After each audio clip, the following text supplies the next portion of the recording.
میرے معزز اور محترم سامعین، السلام علیکم۔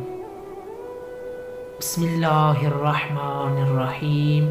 نہجل البلاغہ، درس نمبر 13، حکمت نمبر 4، پارٹ نمبر 2، وراثت کریمہ۔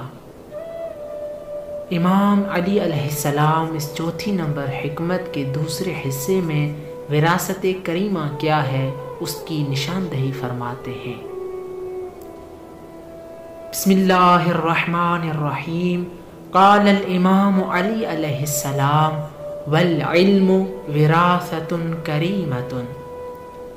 امام علی علیہ السلام نے فرمایا علم شریف ترین میراث ہے۔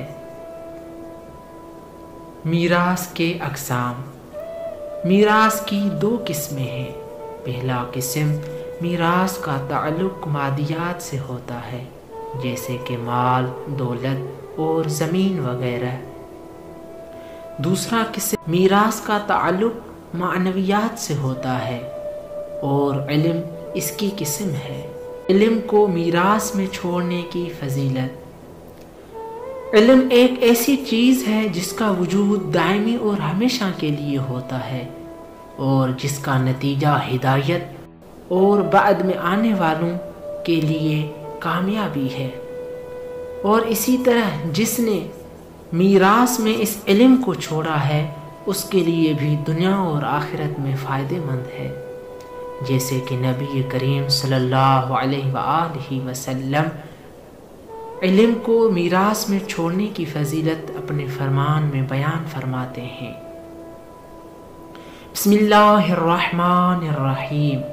قال النبی صلی اللہ علیہ وآلہ وسلم المؤمن اذا مات وترک ورقة واحدة علیها علم تكون تلك الورقة يوم القيامة سترا فيما بينه وبين النار۔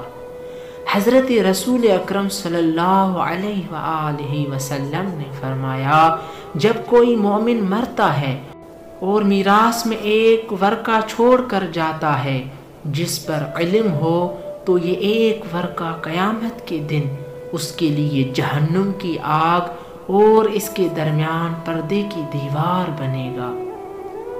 اور آگے رسول اکرم صلی اللہ علیہ وآلہ وسلم فرماتے ہیں وَآتَاهُ اللَّهُ تَبَارَكَ وَتَعَالَى بِكُلِّ حَرْفٍ مَكْتُوبٍ عَلَيْهَا مَدِينَةٌ أَوْسَعَ مِنَ الدُّنْيَا 7 مرات۔